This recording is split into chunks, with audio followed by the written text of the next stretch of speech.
Olá, meus alunos, todos aqueles que seguem o nosso canal, paz e bem a todos e todas. Hoje a gente vai se encontrar aqui para fazer uma aula, espero que seja agradável e que seja produtiva para todos e todas. Vamos trabalhar com o início da filosofia. Vamos trabalhar os três primeiros filósofos, os filósofos de Mileto, das colônias gregas, né?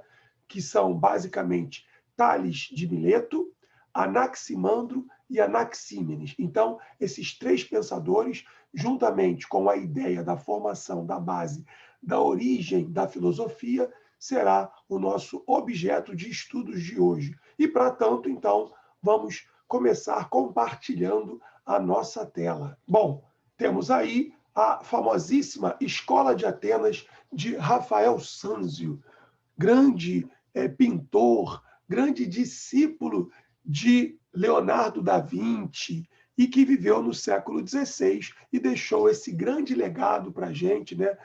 Esse afresco pintado dentro do Vaticano, numa das paredes do Vaticano. Essa obra será objeto de estudos para nós em uma outra videoaula aqui em nosso canal. Por hoje, eu vou mostrar para vocês o que tem mais relação com nossa aula de hoje, tá? Nós temos aqui no canto dessa tela, próximo aqui à porta, aqui existe uma porta no canto, né, à esquerda de vocês assistindo o nosso vídeo, né? Essa porta dá acesso a essa sala que vai nos levar a essa brilhante, essa magnífica obra, esse afresco pintado por Rafael Sanzio. O que nós temos aqui, né? Nessa pintura, nós temos no canto aqui à esquerda, bem próximo à porta, possivelmente o filósofo Anaximandro, discípulo de Tales de Mileto e a quem nós vamos dedicar um pouco do nosso tempo hoje. Anaximandro está aqui, né, observando o trabalho de Pitágoras, que está aqui trabalhando a sua matemática, a sua filosofia, e também Pitágoras, obviamente, será discutido mais especificamente aqui em uma outra videoaula. Aqui no canto, aqui no centro, nós temos sentado no chão Heráclito de Éfeso. Heráclito também é um filósofo da região da Jônia, mas hoje vamos trabalhar basicamente, repito para vocês, Tales de Mileto, Anaximandro de Mileto e Anaxímenes de Mileto. Portanto, vamos aí começando. Esses nossos três pensadores, os primeiros três filósofos, eles são originários aqui dessa região de Mileto, que é parte litorânea da Ásia Menor. A filosofia surge nessas colônias gregas e depois ela vai chegar aqui, passando pelo Mar Egeu, a região central, né, da Grécia, a Grécia mais central, onde a gente vai ter Atenas, por exemplo, onde a gente vai ter Esparta, Corinto e etc. Bom, mostrando aqui para vocês essa região, onde a gente vai ter a região de Mileto, onde também teremos Éfeso, local, né, de nascimento de Heráclito.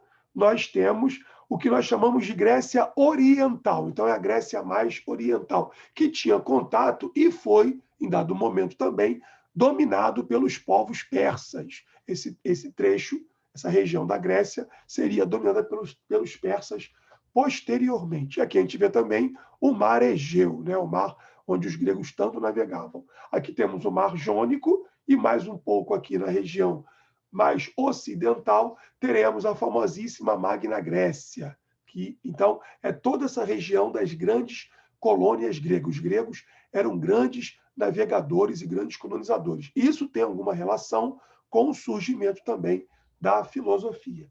Bom, temos aqui, então, a região, né, do Império Persa, que ameaçava e depois também vai conquistar essa região também de Mileto. Aqui a gente vai ter a grande ilha de Creta, o sul da Grécia, que vai incluir também, né, Esparta. Isso aqui era uma península, como também aqui essa região da Ásia Menor é uma península, uma porção de terras envolvida de água por todos os lados, exceto um que está ligado ao continente. Sigamos aqui. Esse mapa é importante para a gente, tá? Vejamos aqui. Os filósofos pré-socráticos estão aqui todos em amarelo, incluindo Tales, Anaximandro e Anaxímenes. Heráclito também é um filósofo pré-socrático. Pitágoras, que eu mostrei para vocês aqui na obra de Rafael Sanzio, também é dessa região aqui da Ásia Menor, da península da Ásia Menor. Depois teremos os filósofos do período clássico, né? Platão e Sócrates, que são atenienses, Aristóteles, que é de Estagira. E, por fim, em verde, os pensadores da época helenística, quando a Grécia não é mais uma grande potência militar no mundo antigo, mas, né, porém, é uma grande potência intelectual, uma grande potência cultural no mundo antigo. E aí teremos Epicuro, Zenon, né, de Sítio, teremos Posidônio, de Rhodes e outros mais. Vamos então aqui agora tentar entender o nascimento da filosofia para que possamos mergulhar um pouco mais nos nossos pensadores de hoje. Bom, a filosofia, ela tem que nascer do espanto, de um trauma. Ela tem que causar um incômodo. Se a gente não se mostra incomodado, se a filosofia não nos tira da nossa zona de conforto, nós não nos encantaremos de forma alguma com a filosofia. E o papel do professor, de um filósofo, é incitar no aluno essa vontade, né, de sair do lugar comum, de sair do senso comum, de tentar pensar com mais profundidade, de tentar se questionar acerca daquilo que o cotidiano, por vezes, faz com que nós não busquemos uma profundidade no entendimento, no pensamento. Então, a filosofia tem que causar aquele trauma, aquele espanto. O filósofo alemão, Immanuel Kant, vai dizer, né? Não se ensina filosofia, se ensina a filosofar. E para que alguém comece a filosofar, tem que haver o trauma, tem que haver o espanto. Seguindo, a filosofia, ela surge questionando o mito e a própria beleza da sua narrativa. A filosofia também traz ganhos e perdas, tá? Porque o abandono do mito, perpetrado a partir da filosofia, faz também com que o homem não tente mais explicar o mundo a partir, ou pelo menos paulatinamente, o homem não vai mais explicando o mundo com o discurso sobrenatural, com um discurso em que os deuses se envolvem e fazem acontecer as relações humanas. Então, aquele discurso da narrativa, do mito, do encanto do poeta, do aedo, vai perdendo espaço para o discurso filosófico, que vai passando a ser cada vez mais racional. Embora, é claro, no século XX, vai muito se questionar essa razoabilidade do homem. A filosofia trilha o caminho da aridez, da elucidação e nos sistemas de raciocínio. Então, a filosofia, ela vai tentar organizar o seu pensamento de maneira mais racional, tá? Ela busca a razão como fundamento para explicar os fenômenos que acontecem no mundo. Aqui agora, no Rio de Janeiro, quando eu comecei a gravar a nossa aula, estava chovendo. A filosofia, ela também vai buscar, desde a sua origem, por exemplo, uma explicação racional para a chuva, colocando de lado, de certo modo, uma explicação transcendental de uma chuva, né? Uma explicação mítica para uma chuva, por exemplo. Bom, a filosofia é radical, porque ela busca ir na raiz do problema. O filósofo não é aquele que sabe de tudo, não é o senhor da verdade, não é o dono da razão e de todo o saber, mas é aquele que busca o conhecimento. Pitágoras de Samos, quem definiu o termo filosofia, vai dizer: eu não sou aquele que sabe tudo, mas eu sou um homem que busca o conhecimento. E daí eu sou um filósofo, porque o philos, amizade, né? E sofia, sabedoria. Então, é aquele que busca o saber, não que saiba tudo, definitivamente. A filosofia é rigorosa, porque ela vai estabelecer um método para buscar compreender o seu objeto de estudos, então ela vai estabelecer um rigor, como, por exemplo, o rigor técnico. Na biologia, existe um rigor técnico da linguagem. Na filosofia, também. A palavra tauma, espanto, é fundamental para a filosofia.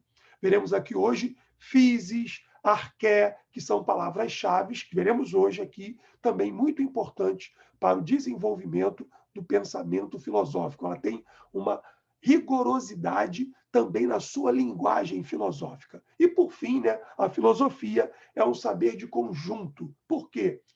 Ela busca ter um saber holístico. A gente começou nossa aula, por exemplo, trabalhando aqui questões da obra de arte, da história da arte, citamos e trabalhamos superficialmente, mas sim, né? Vimos Rafael Sanzio, como também vimos alguma coisa de geografia e ainda vimos também elementos da própria biologia e, claro, também, por que não, da história da humanidade. Então, a filosofia ela tem que buscar esse saber de conjunto, ela não pode se fechar em si mesma. Bom, vejamos aqui rapidamente, né, alguns fatores que foram fundamentais para que os gregos inventassem a filosofia. E aí eu cito aqui, pontuo rapidamente 6 tópicos para vocês.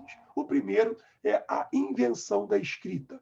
A escrita faz com que o homem seja capaz de também facilitar, de algum modo, a sua comunicação. A escrita faz com que também as leis, que antes eram consuetudinárias, ou seja, eram orais, elas passam a ser escritas. E aí, por exemplo, né, num debate político, num tribunal também, quando alguém é acusado de um crime qualquer ou quer acusar outrem, ele pode fazer questão de usar as leis escritas. É claro que as leis escritas podem ser mudadas, mas não serão ao bel prazer daquele que tem o poder, por exemplo, de um legislador que pudesse mudar a lei oralmente. A lei escrita dá mais segurança também aos cidadãos, aos indivíduos.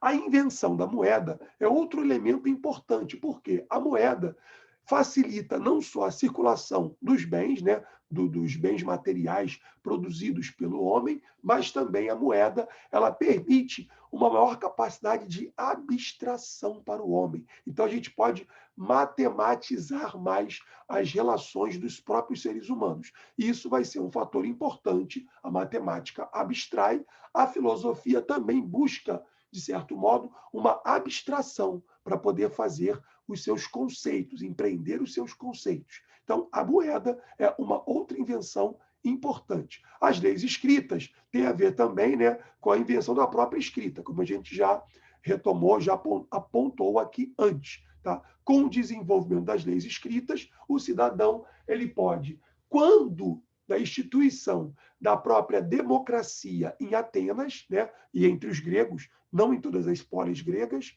em todas as cidades e estados gregas, que nós chamamos polis. Outra palavra importante, relevante para a filosofia, que nós temos que saber, é a lei escrita permite que o cidadão possa reivindicar melhor também os seus direitos. O surgimento da polis e da democracia. Os gregos inventaram a polis. E junto com a polis, com a cidade-estado, nós teremos então o espaço onde os gregos vão se reunir, né, na ágora, para discutir política, para apresentar propostas, para votar propostas, para poder apresentar as suas propostas aos seus concidadãos. A democracia é uma invenção grega. Somente numa sociedade democrática é que a filosofia vai ter mais possibilidades para o seu surgimento e, claro, obviamente, para o seu desenvolvimento. Não esqueçamos que democracia é uma palavra de origem grega. Demos, povo. Kratos, governo, decisão. Então, numa democracia, nós temos, em última instância, a decisão, o governo do povo.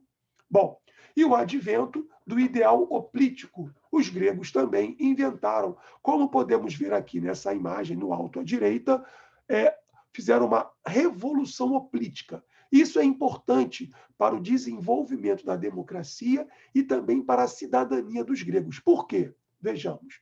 Como os soldados gregos, como os cidadãos gregos, formavam e lutavam junto com seus pares nos campos de batalha para defender a sua polis, ora, eles também vão reivindicar que eles possam, desde então, doravante, desde a invenção de um exército hoplítico, que eles também pudessem discutir as questões públicas, pudessem ser realmente cidadãos de suas polis. Então, o direito de lutar e defender a sua polis vai também implicar, posteriormente, por reivindicação dos indivíduos, dos cidadãos, o direito de participar ativamente da vida política da sua polis, da sua cidade-estado.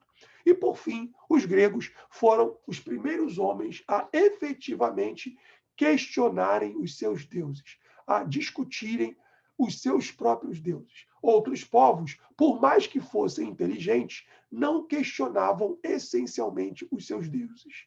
Isso valeria para os egípcios, valeria para os persas, valeria para os hebreus e etc. Os gregos, eles vão questionar os seus próprios deuses. Eles vão dizer, ora, se Zeus, o senhor do Olimpo, tem diversas amantes, alguns gregos vão pensar o quê? Se Zeus pode, porque eu também não posso. Então, eles estão nesse momento, queiramos ou não, questionando os seus próprios deuses. Isso é um fator relevante para o surgimento da filosofia. Então, vamos focar aqui agora em quem eram e o que pensavam os primeiros filósofos. São chamados de pré-socráticos, e esse termo designa, na história do pensamento filosófico, os primeiros filósofos gregos, anteriores a Sócrates, que viveram no século V, VI e mesmo, embora não esteja ali, o século VII antes de Cristo.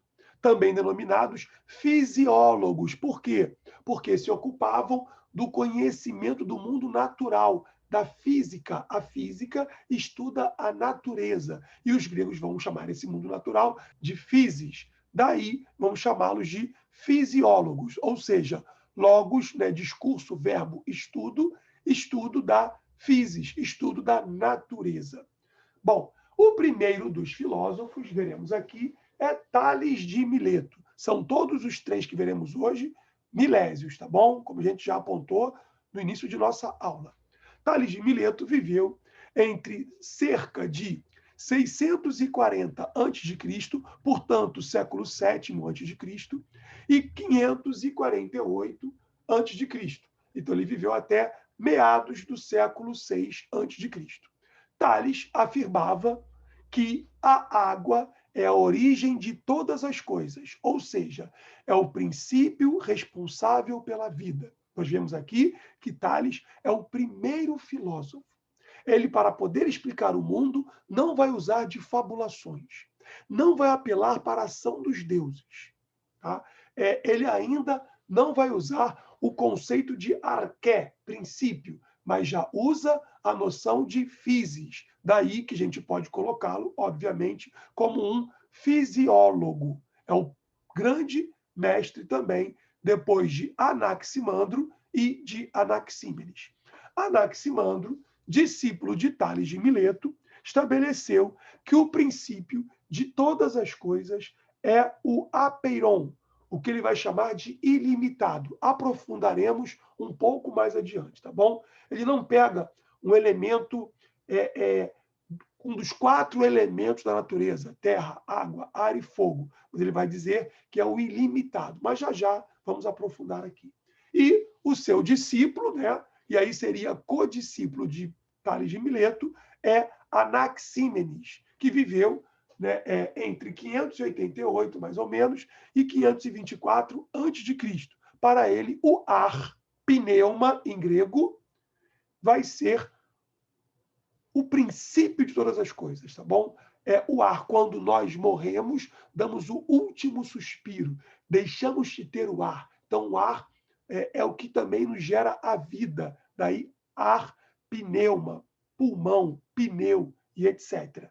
Que, através da rarefação ou da condensação, é que o ar vai formar todas as coisas. Vamos nos dedicar, então, um pouquinho primeiro ao nosso pensador Tales de Mileto, né? O grande jônico Tales de Mileto, considerado por muitos pensadores, inclusive contemporâneos, o pai da filosofia. Bem, Tales de Mileto, no dizer de Diógenes Laércio, que é um historiador, que vai escrever uma obra chamada A Vida dos Grandes Filósofos, vale a pena fazer essa leitura, Tales de Mileto, mas de origem fenícia. Isso aqui é importante para a gente.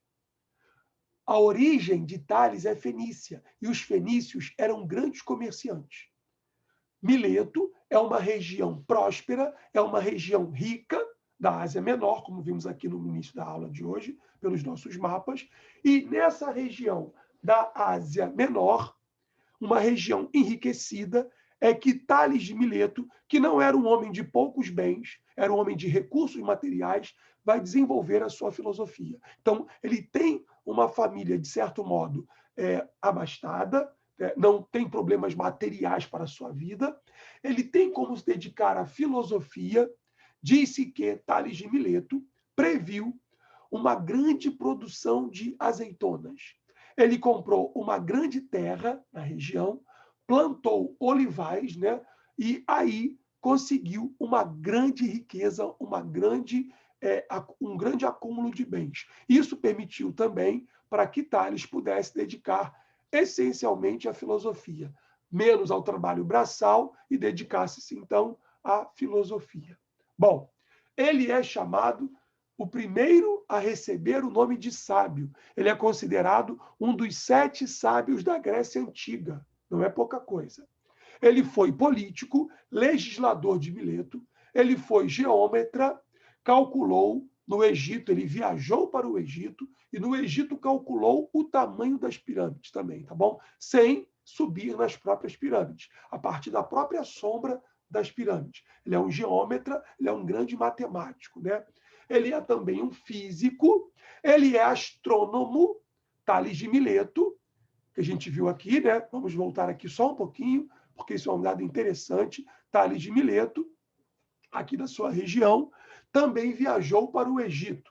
E no Egito, mais ao sul aqui, esse mapa não nos contempla, aqui no nordeste da África, ele percebeu o seguinte: olhando da sua terra natal, né, de Mileto, ele via que a estrela Ursa Maior, né, que é a própria organização, constelação da Ursa Maior, daqui do litoral, né, do Mar Egeu, onde ele morava, não sumia na linha do horizonte à noite. Mas, quando ele viajou para o sul, quando ele foi para o Egito, ele percebeu que, num dado momento da noite, a ursa maior sumia, né? Parecia sumia dos seus sentidos, da sua visão, na areia do deserto. E aí ele vai dizer, peraí, os homens dizem que a Terra é plana. Ora, mas se a Terra é plana, em qualquer lugar do mundo que eu esteja, eu poderia, então, ver a ursa maior, não importa qual lugar, porque se a Terra é plana, eu vou ver a ursa maior em qualquer lugar da Terra. E aí ele vai dizer, a Terra não é plana. Por quê? Eu consigo enxergar a ursa maior perfeitamente, né, no seu posicionamento no hemisfério norte, mas quando eu vou um pouco mais para o sul, para o nordeste da África, ela some da minha visão. Então a Terra certamente não é plana. Ele vai dizer que a Terra flutua sobre a água, porque ele entende que a água é o princípio de todas as coisas, mas ele vai negar a ideia de que a Terra é plana. Tá? Então, para os terraplanistas, isso aí é um problema. O primeiro filósofo já vai desconstruindo essa ideia. Seguindo aqui mais um pouco com o nosso Tales de Mileto. No dizer de Aristóteles, ele foi o fundador da filosofia, concebendo como princípios das coisas aqueles que precedem da natureza da matéria. Para Tales, a água é a origem, é o princípio de todas as coisas. Tudo que tem vida tem água, diz Tales. Aquilo que é seco morre. Ele certamente observava as mudanças do estado da água. Vapor, né? A água se condensando, a água no seu estado líquido. Então, ele observava toda essa movimentação. O filósofo deve ser um bom observador. As coisas nada mais são do que alterações, condensações ou dilatações da água ou do úmido. Eis o princípio de todas as coisas e de vitalidade de todos os viventes. Para que sejamos vivos e tenhamos vitalidade, necessitamos ter água. né? Nós sabemos que o ser humano, por exemplo, morre antes de sede do que de fome, tá bom? Não deixou nada escrito. Tudo que chegou até nós de Tales de Mileto são doxografias, tá bom? Doxa, opinião. Grafos, escrita. Então, são opiniões deixadas por outros autores. Tornou-se conhecido através de Diógenes Laércio, né, que a gente apresentou aqui, o historiador, por Heródoto, que o coloca como um dos 7 sábios da Grécia Antiga, e também por Aristóteles. Mais à frente, Nietzsche, o filósofo alemão do século XIX, vai dizer que Tales é o primeiro filósofo. Por quê? Para explicar o mundo, ele não apela para a fabulação. Ele tenta explicar o mundo por elementos naturais. Daí também que ele é um fisiólogo, um estudante da própria natureza. Esse é Tales de Mileto, o nosso primeiro filósofo. Para encerrá-lo, a gente vai ver aqui um pequeno fragmento de Tales, que está aqui nessa obra do professor Bonheim, que foi professor na UERJ, no Rio de Janeiro. E vai dizer o seguinte, olha só, é o fragmento número 3 de Tales de Mileto. A maior parte dos filósofos antigos concebia somente princípios materiais como origem de todas as coisas. Tales, o criador de semelhante filosofia, diz que a água é o princípio de todas as coisas. Perfeito, como a gente viu aqui, tá? A água é o princípio, é aquilo que vai fundamentar, é o que vai gerar todas as coisas. Não são mais simplesmente os deuses. Bem, meus amados, vamos aqui. O nosso próximo pensador será o outro jônico, Anaximandro de Mileto, que é discípulo de Tales de Mileto. Repare que, como discípulo, ele não segue em tudo o seu mestre Tales de Mileto. Até porque, se Anaximandro fizesse tudo tal qual o seu mestre Tales de Mileto, nós teríamos em Anaximandro não um filósofo, mas tão somente, né, um compilador, um estudioso, né, um comentador de Tales de Mileto. Não que não seja um problema ser um comentador, eu sou um comentador de filosofia, não tenho o meu próprio sistema, mas Anaximandro vai ter o seu próprio sistema filosófico. E isso lá no final do século VII e basicamente século VI a.C. Filósofo da escola jônica, como vimos aqui, outro grego, natural de Mileto e discípulo de Tales, mas não segue o mestre em tudo. Anaximandro estabeleceu que o princípio de todas as coisas é o ilimitado, é o apeiron. Ele vai ser o primeiro a usar o vocábulo arqué, tá? Arqué como princípio, palavra importante e chave para que entendamos bem a filosofia desses nossos primeiros pensadores, tá? Eu vou pegar aqui uma passagem do nosso grande filósofo italiano, que eu mostro para vocês aqui, Giovanni Reale, que já foi tema da prova do Enem recentemente.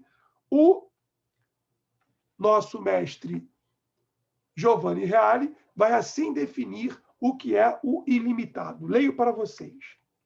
Digamos logo que apeiron é só imperfeitamente traduzido por infinito e ilimitado, porque contém algo mais que os dois termos portugueses não translatam.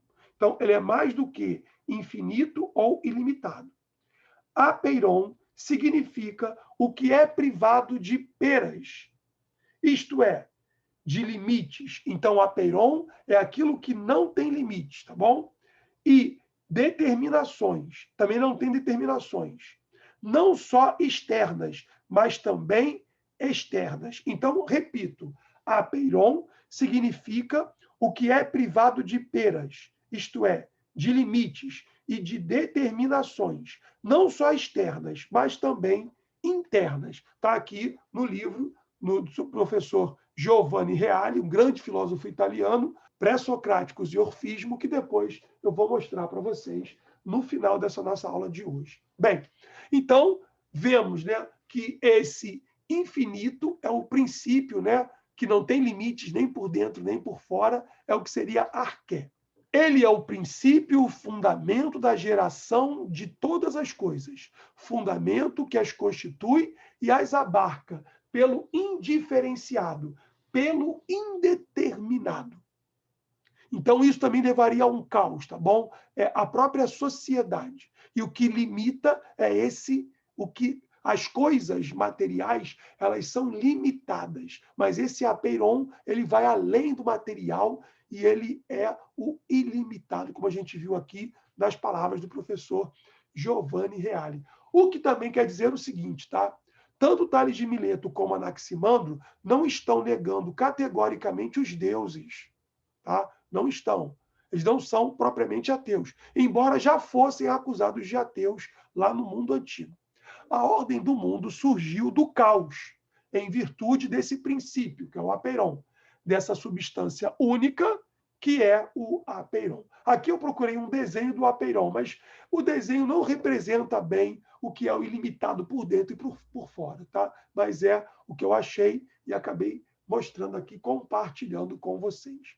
Por fim, chegamos ao último dos três filósofos aqui, de Mileto, né? Jônicos. Temos ainda mais o jônico Heráclito, que veremos em outra aula, não será hoje. Anaxímenes, discípulo de Anaximandro, que viveu entre 588 e 524 a.C., foi outro filósofo da escola jônica. O grego, natural de Mileto, foi discípulo de Anaximandro. Anaxímenes ensinou que a substância originária não poderia ser a água. Olha, ele está criticando então o seu comestre, que é Tales de Mileto, como acreditava Tales. Mas também, tampouco, seria o apeiron, como dissera o seu mestre direto, Anaximandro, mas sim o ar. Reparem aqui, já temos dois filósofos trabalhando os elementos da natureza, tá bom? Terra, água, ar e fogo.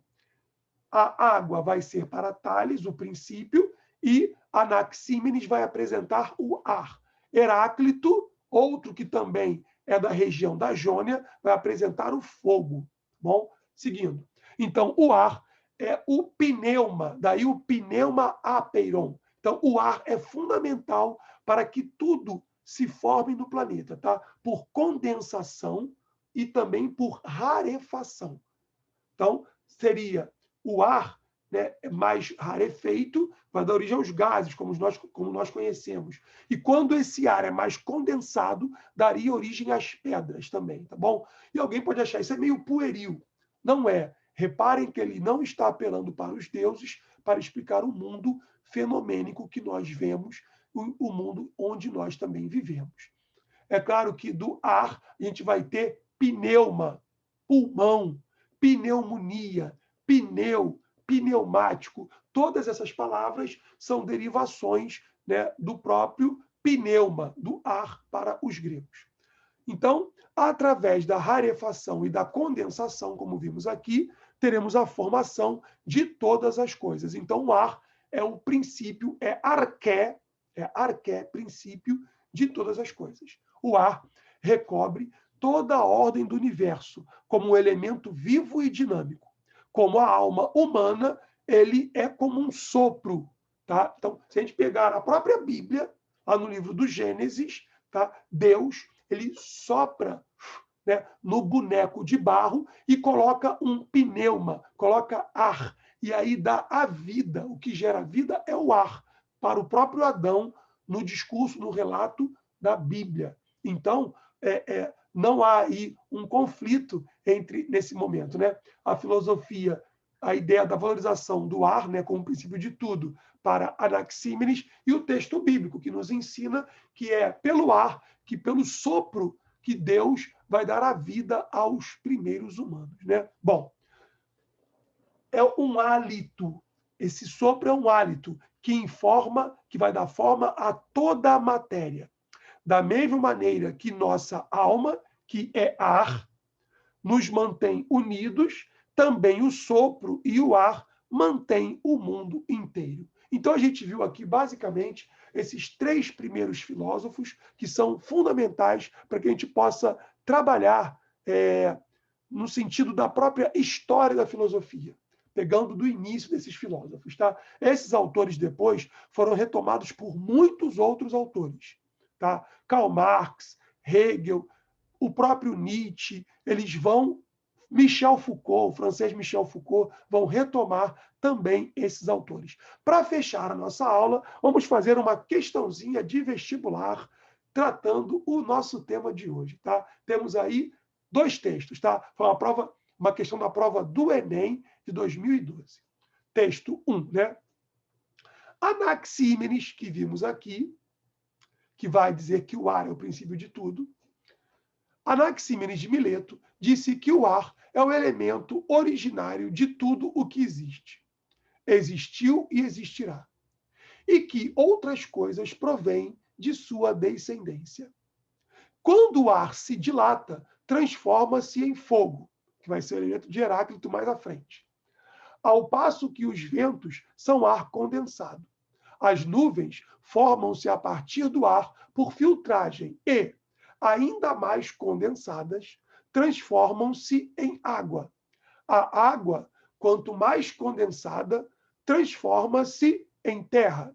E quando condensada ao máximo possível, transforma-se em pedras, como a gente viu aqui, tá? É o texto do Burnet, Aurora, o início da filosofia, texto da PUC, né, do Rio de Janeiro, onde eu fiz meu próprio curso de graduação em filosofia, de 2006.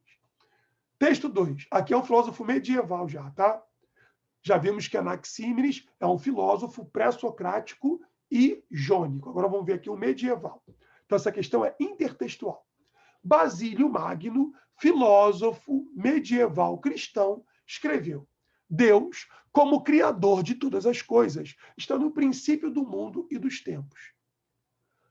Quão parcas de conteúdo se nos apresentam, em face desta concepção, as especulações contraditórias dos filósofos, para os quais o mundo se origina ou de algum dos 4 elementos. É uma crítica a Tales de Mileto, que vai dizer que é a água, e também uma crítica a Anaxímenes, que vai dizer que é o ar.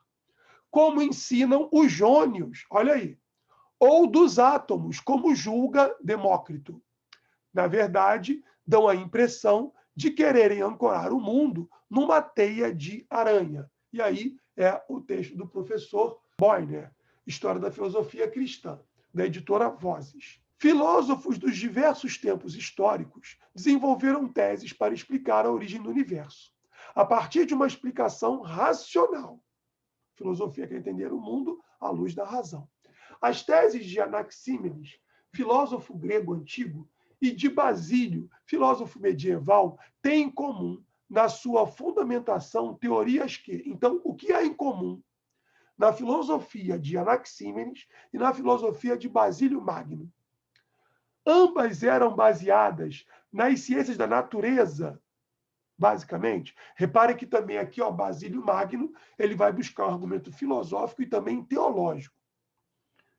Refutavam as teorias de filósofos da religião. Isso não vale para Basílio Magno, seria um erro marcar a letra B.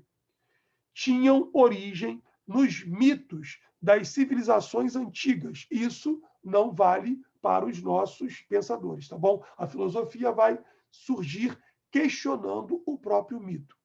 Postulavam um princípio originário para o mundo. É isso aí, letra D, tá? Tanto Anaxímenes quanto Basílio Magno postulam um princípio originário para o mundo, tá? No caso de Anaxímenes é o ar. No caso de Basílio Magno, ele vai trabalhar com uma ideia de uma força também superior e também transcendental, Deus. Defendiam que Deus é o princípio de todas as coisas. Isso não vale aqui para Anaxímenes. Então, a resposta correta aqui para a gente será a letra D. Aparece em negrito a resposta correta da questão da prova do Enem. Por fim, eu vou aí compartilhar com vocês uma bibliografia, tá? Giovanni Reale, Pré-Socráticos, que eu usei aqui com vocês para essa aula de hoje, o livro do professor Bonheim, Os Filósofos Pré-Socráticos. Esse livro aqui vai explicando com um pouco mais de minúcias cada um dos pré-socráticos. E também do orfismo, será tema de uma outra aula nossa aqui no canal. O livro do professor Bonheim, que foi professor na UERJ, né, já nos deixou, mas deixou um bom legado para nós, ele vai apresentar os pré-socráticos, faz uma pequena apresentação, um texto sobre eles, e coloca os fragmentos ou doxografias desses autores. Tá? Lembrando que os fragmentos é texto deixado pelo autor, e a doxografia foi um texto escrito por um outro autor sobre os pré-socráticos. É bom saber isso. E, por fim, o livro do professor Danilo Marcondes, que eu também mostro aqui para vocês no canto à direita, que é um livro básico, mais genérico, mas cuja leitura é importante para que tenhamos uma visão mais holística, mais universal da filosofia. E também, claro, dos pré-socráticos. Bem, por hoje a gente vai ficar por aí. Aqui está, então, só para mostrar para vocês, né, o livro do professor Giovanni Reale, aqui, para vos mostrar. O livro do professor Bonheim, esse aqui apresenta as doxografias e também os fragmentos dos autores pré-socráticos. E o livro do professor Danilo Marcondes, que eu já apresentei para vocês também em outras aulas, que vai mostrar uma iniciação à história da filosofia. Meus amados e minhas amadas, por hoje é só. Tá? Agradeço a atenção e o carinho de vocês. Quem não está inscrito, se inscreva no canal, aproveite o nosso material. Toda semana nós publicamos uma aula aqui para vocês. E se você gostou, dá um like aí para fazer o nosso vídeo subir um pouco mais, a gente ter um pouco mais de força e divulgar o conhecimento pelas mídias sociais, tá bom?